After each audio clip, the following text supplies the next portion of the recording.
Thanks. Great. Thanks everybody for joining today. Those of you in the conference room and online. Today we have Catherine Schmitt, who is going to be presenting remotely today about Acadia women in science conservation, late 19th and 20th century. So it's sort of a bit of a celebration for March and National Women's History Month.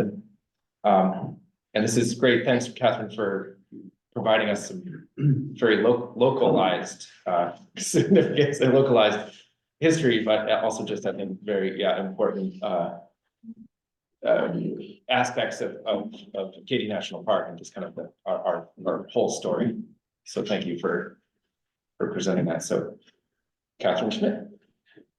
Thank you. Thank you for inviting me, Jesse, and the Acadia Diversity and Inclusion Committee, and for making space for these stories. And this is really a compilation of research that I kind of started over 10 years ago with a Fitz-Eugene Dixon Fellowship from Schoodic Institute when I was at the University of Maine. And some of you may remember at, I think it was a 2010 or 2011 science symposium, I had a big poster with a timeline of science in Acadia. And there were not a lot of women on there. And so I've been trying to fill those gaps kind of ever since. And hopefully, my goal today is to maybe inspire one of you to pick up these stories, which is really just scratching the surface, and look into them in more detail. And sort of, so I'm hoping to leave you with a lot of questions and maybe fewer answers. Now, when we think about any history of women in natural history or environmental science, we have to start with the knowledge of Wabanaki women, imagined here in a 1791 painting of a Mi'kmaq encampment by Herbert Binney. So Wabanaki women were and are the gatherers, the gardeners, and the farmers, historically at seasonal places where families came together. Women set up with wigwams using local saplings. They supervised the cooking and preparing of food. And in any given day, they might be gathering sweetgrass at Little Cranberry or Bass Harbor Marsh, picking berries and nuts, mending canoes with pitch, turning animal skins into clothing and shoes, digging white spruce and cedar roots, making birch bark dishes and containers, processing meat and fish, weaving baskets, preparing plant medicine. Women were and are the herbal healers. So all of these activities involved an awareness of natural history that I think can be hard for some of us now to even imagine, but it is certainly inspiring to try. So settlers from Europe and elsewhere, like Mary Fraser, Hannah Herrick Soames, and Rachel Lurvie Carroll, whose descendant is shown here standing by the Carroll homestead. They would have developed knowledge of the environment and similar skills to survive in Acadia. But by dispossessing Wabanaki women of the land, settlers interrupted Wabanaki practices and tradition. And as soon as those practices cease or slow, so does the evolution of knowledge. And so by disrespecting and disregarding Indigenous ways of knowing and Indigenous women's ways of knowing, settlers immediately contributed to the loss of natural history. So the pursuit of science, and really the rest of my talk, kind of needs to be just considered and taken in this context. So in many ways, nature is also our common ground and the thing that all of humanity shares. And the strong association of women and plants is fairly universal around the world. And so the first of what we might call scientifically minded women were botanists, because in the 19th century, flowers were the one field of study that were sort of open to women and acceptable. But still, this was a different way of knowing, so not based on interaction with nature, but by moving through it separate from it, observing, list making, specimen collecting. So for botany, most of this information is from the Northeast Consortium of Herbaria, which has sort of a master database of herbaria from all around the Northeast region, and you can sort it by county and location. And so then I just looked for female identifying names in that database. And so the first sort of early woman in Acadia was Emily Sargent. This is a specimen of goldenrod. She also collected mountain sandwort from the summit of Green, now Cadillac Mountain, in 1878. She was up there in August. So I don't know, her identity is unverified. There is a mention of an Emily W. Sargent who was active in the Worcester, Massachusetts Natural History Society and the Worcester Art Society.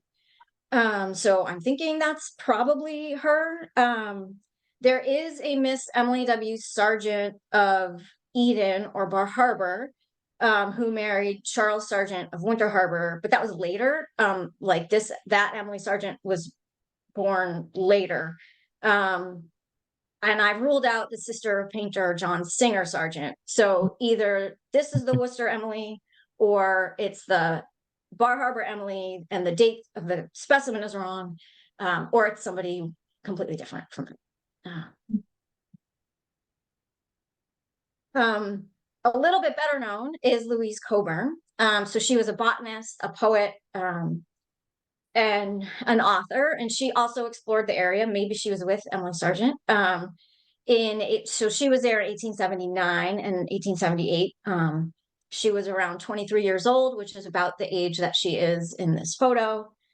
And so she also collected mountain sandwort from an unknown location, probably Cadillac Mountain, because Acadia was such a prime destination for collectors because it had boreal species that you couldn't find anywhere to the south, where most of these botanists were coming from. And then it had the subalpine or boreal species that would have required much farther and more difficult treks to obtain. And so the uniqueness of the environment is really the foundation of all of this history that I'm sharing with you today. So Coburn spent time around Eagle Lake and Cadillac. She also collected cardinal flower and fall dandelion. And she was one of the first female graduates of Colby College. And she had strong family ties. She was trained as a botanist. She authored a lot of scientific articles. She was a member of various women's clubs and societies, and she was president of the Jocelyn Botanical Society. And she returned to Acadia. She collected all over Maine, but came back to Acadia on multiple occasions. And so her surviving herbaria specimens cover decades of time. She came from a wealthy family, and so she had the opportunity to go to college and to travel and obtain professional training, but she really advocated for other women to have those opportunities. And she also founded the Somerset Woods Trustees, which is a land trust, in 1927, and she was its first president. So just another connection between this natural history, biodiversity monitoring activity and conservation action. So Coburn corresponded with Edward Rand, who was compiling the complete flora of Mount Desert Island, published in 1894, and the title page from that book is shown here. So botany had entered an era of expansion by the 1880s, which extended as Mount Desert Island became a tourist destination. So there's this parallel increase in botanical activity and tourist activity that converged on Mount Desert Island in the 1880s. The most frequent contributor to Rand's flora, most frequent female contributor, was Annie Sawyer Downs. Her name appears 36 times in the flora. Downs was born in 1837, pictured here at an older age when she would have been contributing to the flora. She was born in New Hampshire, but grew up in Concord, Massachusetts, where she knew the literati of Louisa May Alcott, Nathaniel Hawthorne, Emerson, Margaret Fuller, and Henry David Thoreau. And she gave a speech later in her life recalling her childhood growing up among all of these writers and thinkers. And I'm just going to read a little excerpt from that of her recalling Thoreau. Annie says, Mr. Thoreau's services as a land surveyor were in constant demand, and whenever we met him as we roamed the woods and fields, he was very cordial and never failed to direct us to the ripest blueberries and to the trees which bore the best chestnuts. His familiarity with animals was an ever-present wonder to us. He pulled the woodchuck out of his hole by the tail, the hunted fox came to him for protection, and we once saw 2 wild striped squirrels running into his open waistcoat, and he had only to put his hand in the water to bring out the much coveted trout. But no entreaties ever induced him to show us where his rare floral friends might make their homes. So she goes on to tell a story about finally Thoreau agreeing to show her where a rare flower lived, and he made the driver, Thoreau to drive, he made the driver like go around in circles and zigzags so that Annie wouldn't know where the location, she wouldn't be able to refine the location of the plant. So in 1860, she married Professor Samuel Morse Downs. And so he was a professor of music, and they built the Edgecliff Cottage on Norwood Road in Southwest Harbor. She started the Southwest Harbor Public Library in 1884. She gave lectures before the Appalachian Club at Seal Harbor on the flora of Mount Desert. Other botanizers, some of these women contributed to Rand's floras, and others were just collecting on their own. We know from their specimens. Wilson and Cummings, they contributed the lichen observations to Rand's flora. He had a section on lichen and also on marine algae. So there's like every one of these people. I haven't had time, need to find their full story. Some of them you can find are identifiable, but others I'm not sure who they were. This image is of Grace Elliott. So Grace Hopkinson Elliott, who was Charles William Elliott's second wife. And so she would find flowers and contribute specimens around. Seaside Bluebells was collected by Maria Fernald, who was really an entomologist. But before I leave botany, I want to just emphasize the importance of herbaria. So UMaine professor and Acadia researcher Jacqueline Gill recently, like last week, was on NPR's On Point talking about the value of herbaria and the sort of current trend among universities to close their herbaria and shut them down. And I wouldn't have any of these stories if we didn't have these specimens and the names attached to them, which in a lot of these cases is the only information we have. It's the beginning of the thread. That we wouldn't have those stories. So not only are we losing the botanical information, the genetic information, but we're also losing the human stories as well. Okay, so back to Maria. So her husband was Charles Fernald of Mount Desert Island, and he was a zoologist. He was a professor at the Maine State College, the predecessor of the University of Maine. But so she was an entomologist, and she published lists of larger moths. Most of her collecting, they lived in Orono. They would come down probably to visit his family or just come to MDI for field trips, but most of her collecting was around Orono. So it's not clear how much she actually collected in Acadia, but if you look at other lists, so lists of the butterflies of Maine, all of those books and publications are what I've combed through to look for names of individuals. And so we have a Packard's list, 1895, of moths of Maine, noted that Fernald had collected a double line furcula, which is pictured here from my photo from just a few years ago of the same species. So Packard has her listed as identifying this species for Mount Desert. And by the time that publication was out, the Fernalds had already moved to Amherst, Massachusetts, where Charles was then teaching at UMass. And Charles, so just the interesting note that Charles later named a moth for Maria. It was the gray banded leaf roller moth. And when he said, in naming this beautiful species for my wife, Maria Fernald, I wish to say that I am indebted to her more than to all others for assistance and encouragement in my studies. I think you'll see that this is a theme of women assisting their husbands, or women helping others, or women sort of in working in the background and not always getting credit. Trends, and so here's just another publication of Maria's moths. I'm going to shift to intertidal ecology now, which we're really following kind of trends in science and ecology in general. And so we see this shift from collecting and list making to the first glimmers of what we would call ecology as the century changes. So in 1901, Augusta Foote Arnold published The Sea Beach at Ebb Tide, a field guide to the intertidal zone. It was a 600-page book. It was a comprehensive guide to marine life. But this was really, really different from anything that had come before it, because it was really accessible to the public. It didn't appear in scientific journals. It wasn't buried in Natural History Society proceedings, but it was a published sort of trade publication. And it was richly illustrated as well. It had chapters like the distribution of animal life in the sea, some botanical facts about algae.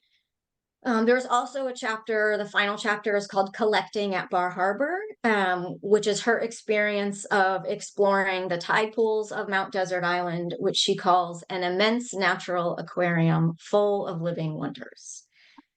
There's not a lot of information that I've been able to find so far about Augusta's adult life, or really her connection to Acadia. So she married Francis Arnold in 1869. They had 3 children. They lived in New York City. They did stay at hotels in Bar Harbor in the 1890s. So I'm thinking that must have been when she did field work. She was an author. She wrote cookbooks. She had 2 published cookbooks, but those were under a pen name of Mary Rowland, not under her real name. And so somehow between the 2 cookbooks, she managed to write and publish Sea Beach at Ebb Tide. And so as I wrote, there's a longer article about Augusta Foote Arnold on Schoodic Institute's website. And as I wrote in that article, like, she was so bold to do this, to not only have these cookbooks, but to publish a book like this at the time. But her mother was a scientist. Her mother was Eunice Newton Foote, who some of you may have heard of because her story has gotten a lot more attention, because she kind of discovered part of the greenhouse effect. So Augusta was 4 years old when her mother was at the Seneca Falls Convention. And both her mother and father signed the Declaration of Sentiments for suffrage and a woman's right to vote. Elizabeth Cady Stanton was their neighbor. And then after the convention, Eunice kind of started doing experiments in her backyard, and she put glass cylinders out on a table and measured the influence of sunlight on temperature. And she published, but she wasn't allowed to present. So the work was presented, but she personally wasn't allowed to go and speak before the American Association for the Advancement of Science, because women were not allowed at the time. So in presenting her research, Joseph Henry acknowledged the injustice of such a policy, which kind of echoed the sentiment that was expressed at Seneca Falls. Quote, he closes against her all the avenues to wealth and distinction, which he considers most honorable to himself. The Sea Beach at Ebb Tide sold over 1,000 copies just in the first 5 months of its publication. Ed Ricketts from John Steinbeck, Sea of Cortez fame, had a copy of Sea Beach, and so did Rachel Carson. And this is actually Rachel Carson's copy of the Sea Beach at Ebb Tide from her bookshelf from her Southport cottage. And Rachel Carson, 50 years later, the book was still relevant and accurate and was the only kind of accessible field guide. And so Rachel probably used it when she came to Maine in 1951 when she was doing research for the Edge of the Sea.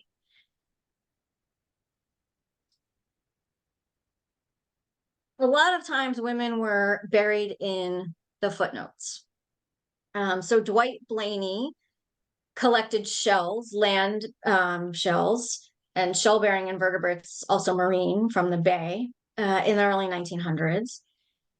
He had help with his species identifications from a team of women, including Catherine Jeanette Bush, who's at the Yale Peabody Museum, who is shown in the black and white photo of 4 women seated on the harbor, and Catherine is second from the left.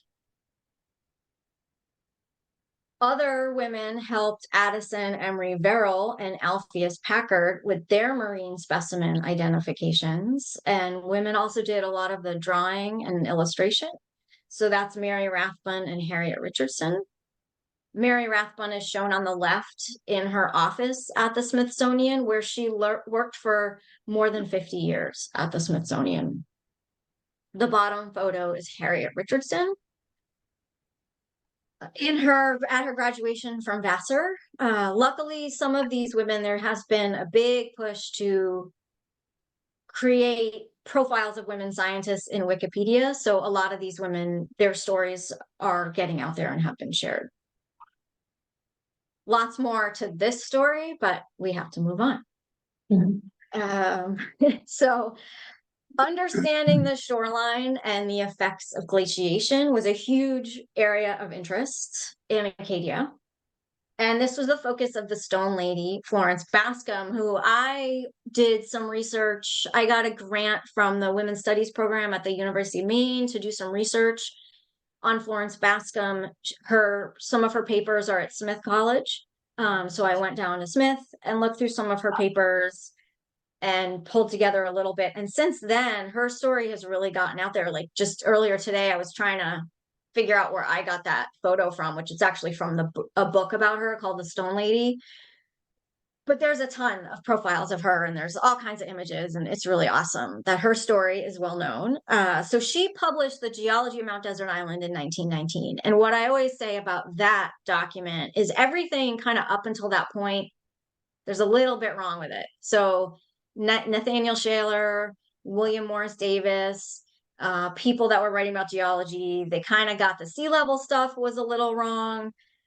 But by the time Florence Bascom was writing it up, that story of the Ice Age and changes in sea level was pretty well set. So hers is really the first geology description you could read now, and it's still fairly accurate.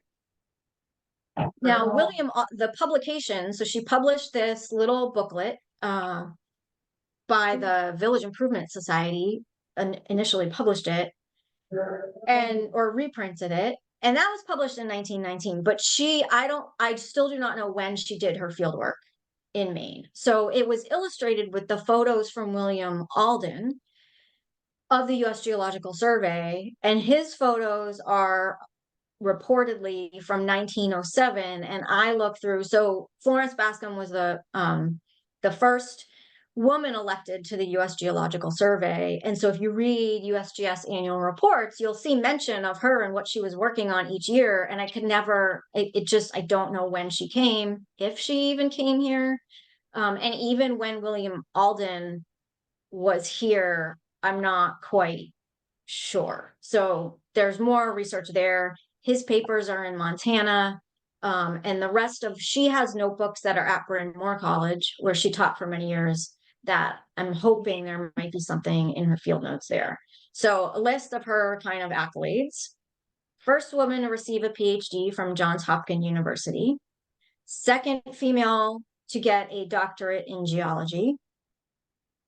First woman elected as a fellow of the Geological Society of America in 1894. Associate editor of American Geologist from 1896 to 1905. And as I said, first woman elected to U.S. Geological Survey. she conducted her fieldwork on summer breaks from teaching at Bryn Mawr College. And there's a lot of great stuff about her teaching, like having to fight to allow female students into some of the lectures, she was constantly fighting with administration, making it, complaining that they were making the female students wear their big heavy skirts to go out to do field work, and she was pushing back against that. So she was really an advocate for women in the sciences. And also, I just want to note that some of the interpreters last summer were doing some women in Acadia stuff, and I gave somebody my folder on Florence Bascom and I didn't get it back. So if one of you can like go over to wherever Interp keeps their stuff and see if you can find my folder, that would be good. Okay, so I'm going to end with the bird ladies. So the bird ladies kind of were shifting into a little bit where a lot of my research kind of starts to peter out after park creation, kind of after 1929. I know less and less. But the bird ladies, researching history of bird ecology, I've found a couple of stories about women in ornithology, including Marion J. Pellew, who contributed to the checklist of the birds of the national parks, the hand-drawn cover of which is shown here. She recorded 205 species for that national report. And so she was the only child of Edward Pellew, who was from Great Britain, who was from England, and Augusta Pellew. Now, Augusta was the sister of Henry's late first wife. So his first wife dies, he marries her sister, and that was not an okay thing to do in England. And so he was kicked out of England. He was exiled because the marriage violated British law, and so they had to move to the United States. And so they lived in Washington, D.C., and then they also had a place in Aiken, South Carolina. She was, I guess, both of his wives, but second wife was the granddaughter of John Jay, the first American Chief Justice. They lived in DC. They had a place in South Carolina. Now, as an adult, Marion J. Pellew ended up living in South Carolina year round. And she had kind of neighbors that she was close with, these relationships. There's probably more to learn about those relationships, but there were two sisters, Miss Annie and Miss Lulie Ford, and they hung out together and looked at birds and botanized and other things. So an article from South Carolina talks about these women and says, many Aikenites today still remember Marion Pellew, a tall, angular woman who spoke with a British accent. She was a lover of nature, particularly wildflowers, and was a bird lover too.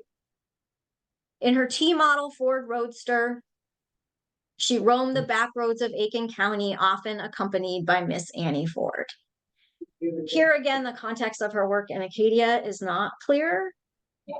Her half-brother Charles is on record as having vacationed in Bar Harbor in the early 1900s. He was a professor at Columbia University.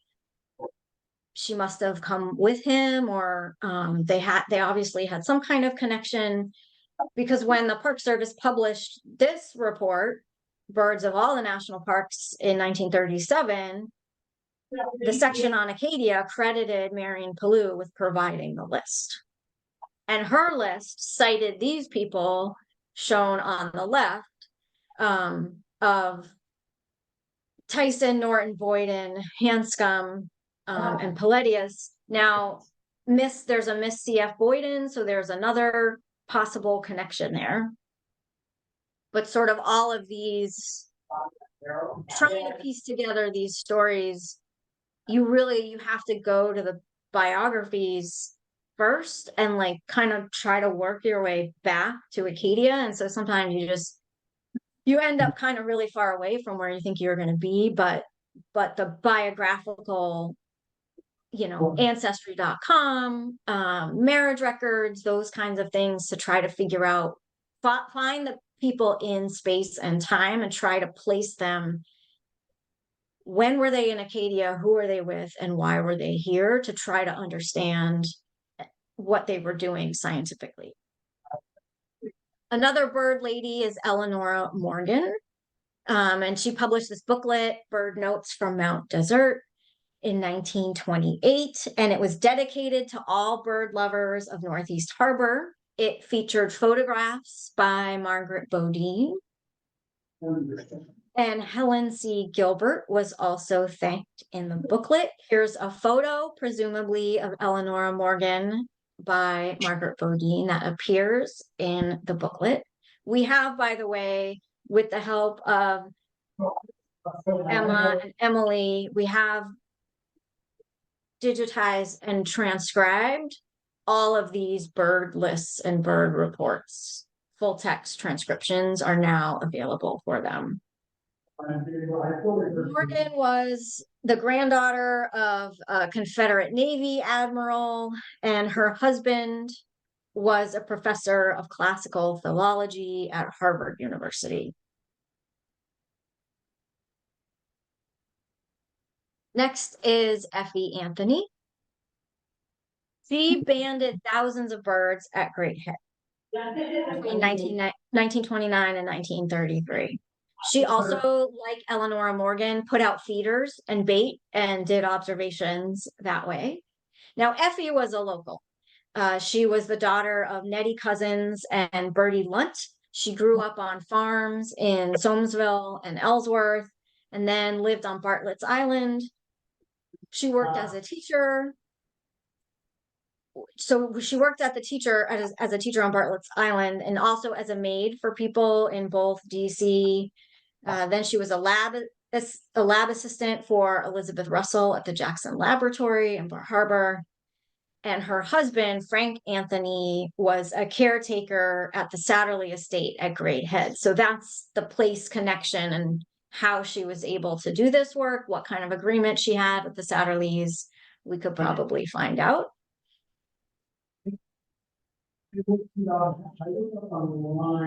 I'm going to end my timeline with Margaret Stipka, who was a trained botanist and wrote a lot for the Nature Notes of Acadia.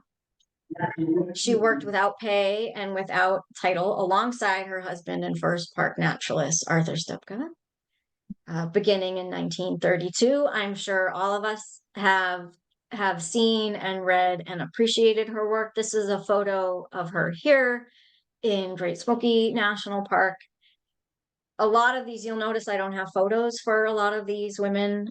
Another line of work and research that needs to happen. So they set up, the Stipkas set up laboratory and wildflower exhibits around the park, which she contributed to. And she created signs and labels and exhibits. Another theme that hopefully you're noticing is a lot of these women were science communicators and did a lot of writing and communication and sharing stories with the public. And then there's all the people that I missed. And I'm really hoping we do have time for discussion, that you might have stories, and who did I miss, and who can we add? And I'm just continually building out this timeline, and as opportunities arise, digging into the individual stories and trying to make them more complete. And the legacy continues. This is just like a first grab of, I could have any number of the dozens and dozens, if not hundreds, of women who are and have conducting research in Acadia. Shown here, Suzanne Greenlaw and Bass Harbor Marsh, our whole crew of early career professionals at Schoodic Institute, who by sheer random chance, the majority happen to be female identifying the last few years. A team led by Bonnie Newsome conducting archaeological work, and Hannah Weber of Schoodic Institute. And we do have time for questions, which is great, because I do need to leave. And part of the reason why I'm not there in person is Hannah Weber is defending her PhD thesis today. And so I need to get up to Orno to be there for that. So a lot of great work has happened in Acadia. So thanks, and happy to take questions and discuss any of those stories that I may have missed. Awesome. Thanks, Catherine. Okay.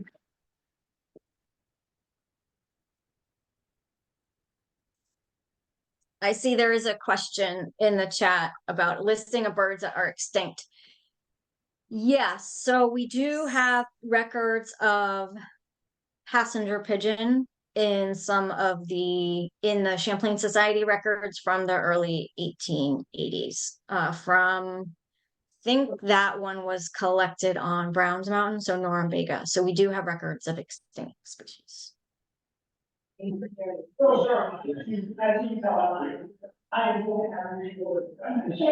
other questions?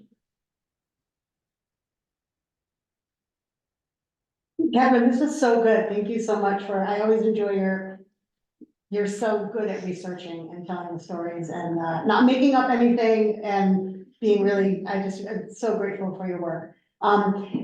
I also, you may notice that I was one that I cribbed your article on the Scudic website for one of the Women in History Month posts for Facebook. So thank you for all putting those online for all of us to see, because we're using that to communicate out this month. Barbara Patterson.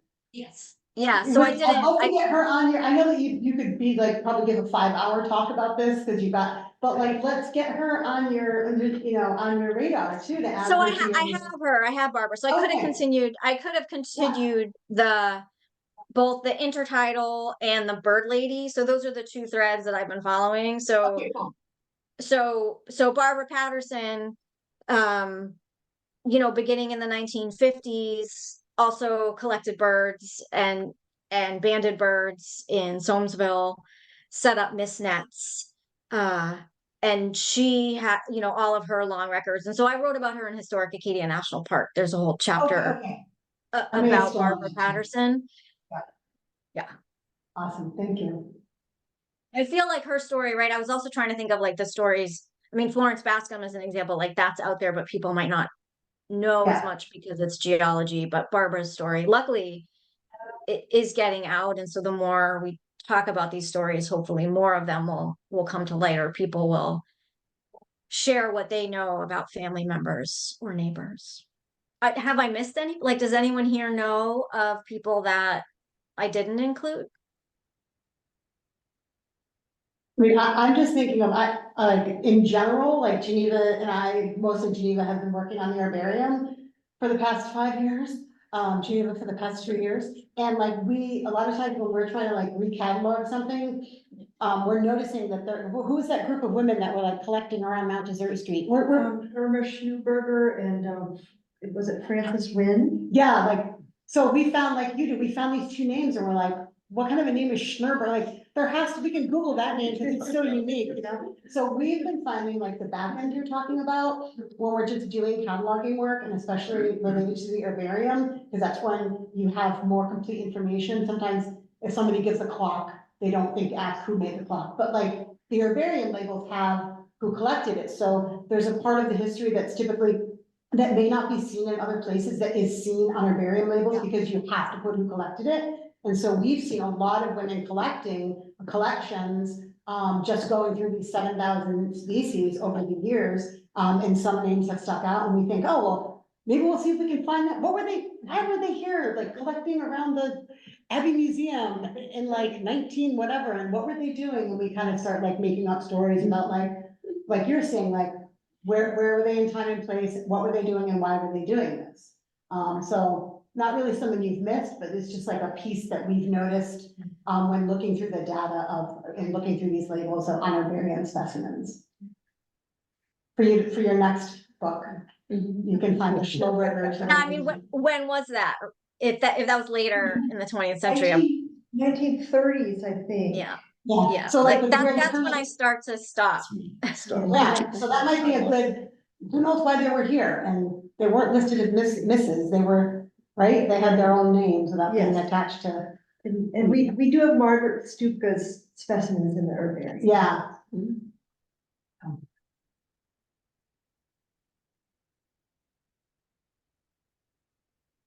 One thing that this isn't necessarily like you missed it, or how do you even research this, but I find like I'm not a history person really, but what you read about or what you hear about are sort of like the official transactions that happen. So I think of what's land conservation in this area in Acadia, whether it's before the Hancock County trustee or whatever, like, it's probably like what gets recorded and what gets talked about is sort of like the names on deeds or whatever that then become like a parcel that is Acadia, and probably most likely often those are probably the man or the male. So I like, there was a couple in there that you mentioned about like some of the women, like, I mean, maybe it's more of a kind of an influence role, but I don't know. And then this is something that you probably couldn't really bring out there, but it'd just be great if it was sort of more like talked about, not just like kind of the male figure making the decision to whether to donate a parcel or something like that, but like, what's the whole family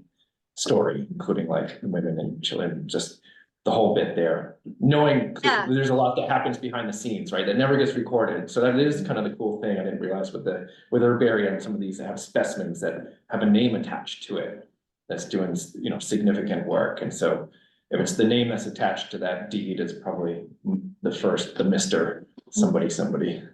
Anyway, just kind of a comment. Well, deeds have the wives' names are on deeds a lot, Yeah. and women live longer than men. So a lot of times Yes, they probably would. the women were the ones that were managing the estates afterwards. If you think of a lot of times, especially people who were seasonal residents, and you look at their life in Massachusetts or New York. And so Augusta Foote Arnold, she's in New York. She has access, I think, to the New York Botanical Garden. And you can see, right, you read the acknowledgement sections of papers and reports, and those offer some of those clues. And you learn about their life at home, which can help you sort of understand why they were coming to Maine and what their day to day or work life was like. So Eliza Homans, which I also had what I could find about her in Historic Acadia National Park, there's a whole journal. She and her husband went on camping trips in southern New Hampshire and canoe camping trips and big expedition kinds of things. And even though those weren't happening in Acadia, you read about those and you read her journal of those experiences, and you realize that they're like outdoorsy people that had a connection to wilderness and forests and the mountains, and that then puts their life in Mount Desert Island. They weren't all just like rich elite city people doing city things. A lot of them were people who enjoyed outdoor pursuits. Yes, they had the privilege to pursue them, but they had connections to nature that led to their concern for what was happening to the nature of Mount Desert Island that led to that conservation action. Yeah. Well, if anybody, thank you all so much for coming. Thank you again for inviting me. And if anybody if you want to know any more about anybody else on here, I can send my notes. I welcome assistance. If we have, any interns that want to dig into any one of these stories, every single person I've mentioned needs more. There's a lot of archives out there that we could use help looking at, and just even emailing people in archives to see Charles Fernald's archives are at UMass Amherst, and just reaching out to them to see if we can get a photo of Maria. Just sort of some of that correspondence are the kinds of things that we always kind of could use help with. Awesome. Thank you. Yeah, thank you all.